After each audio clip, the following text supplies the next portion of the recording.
اعوذ باللہ من الشیطان اللعین الرجیم، بسم اللہ الرحمن الرحیم۔ السلام علیکم ورحمۃ اللہ وبرکاتہ۔ محترم ناظرین،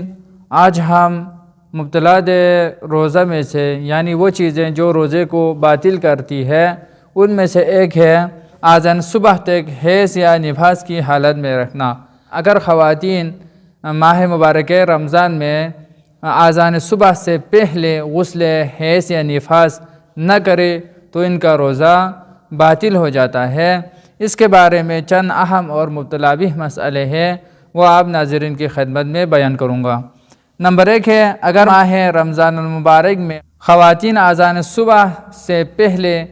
حیض یا نفاس سے پاک ہو جائے، اگر جان بوجھ کر غسل حیض و نفاس نہ کرے اور اس کے بدلے میں تیمم کرنا اگر ان کا وظیفہ ہو اور تیمم بھی نہ کرے تو اس صورت میں اس دن کا روزہ بھی رکھے اور بعد میں قضا بھی کرے۔ لیکن یہاں پر غسل جنابت کی طرح نہیں ہے۔ اگر وہ جان بوجھ کر نہ کرے تو اس صورت میں غسل جنابت اگر جان بوجھ کر نہ کرے تو اس صورت میں روزے کی قضا اور کفارہ دونوں ہیں، لیکن یہاں پر قضا ہے، کفارہ نہیں ہے۔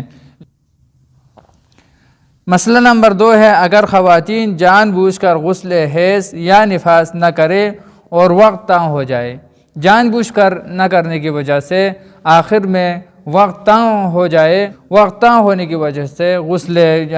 حیض یا نفاس نہ کرے تو غسل کے بدلے میں تیمم کرے تو ان کا روزہ صحیح ہے۔ مسئلہ نمبر 3 ہے، لیکن اگر کوئی عورت آذان صبح کے نزدیک پاک ہو جائے، آذان صبح کے نزدیک پاک ہو جائے اور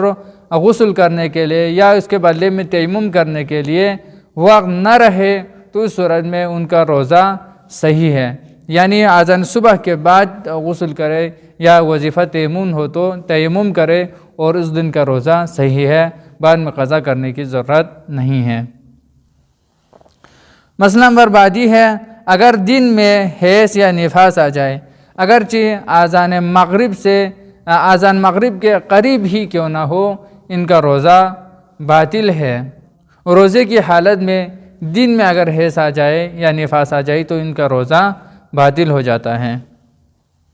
مسئلہ نمبر 5 ہے، اگر خواتین غسل کرنا بھول جائے اور بعد میں یاد آ جائے تو ان کا روزہ صحیح ہے، یعنی ایک تو جان بوجھ کر نہ کرنا ہے تو اس صورت میں قضا ہے، لیکن یہاں پر کیا ہے، جان بوجھ کر نہیں کیا ہے، جان بوجھ کر غسل کو نہیں چھوڑا ہے، بلکہ کیا ہے، بھول جانے کی وجہ سے بعد میں یاد آ جائے، دن میں یاد آ جائے کہ میں نے آج غسل حیض یا نفاس نہیں کیا ہے تو اس صورت میں ان کا روزہ صحیح ہے، باطل نہیں ہے۔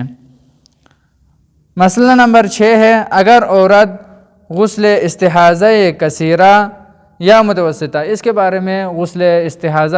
استحاضہ کثیرہ اور متوسطہ کے بارے میں نے مکمل طور پر ویڈیو بنا کے بیان کیا ہے، آپ وہاں جا کر دیکھ سکتے ہیں۔ اگر ماہ مبارک رمضان میں کوئی عورت غسل استحاضہ کثیرہ یا متوسطہ نہ بھی کرے تو ان کا روزہ باطل نہیں ہے، روزہ صحیح ہے۔ مسئلہ نمبر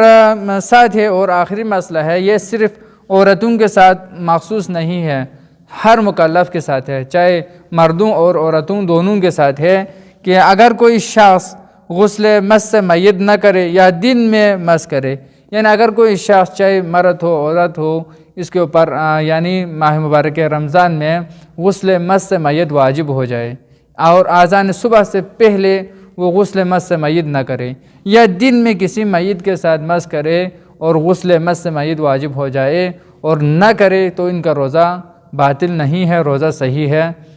اللہم صلی علی محمد و آل محمد، والسلام ورحمۃ اللہ وبرکاتہ۔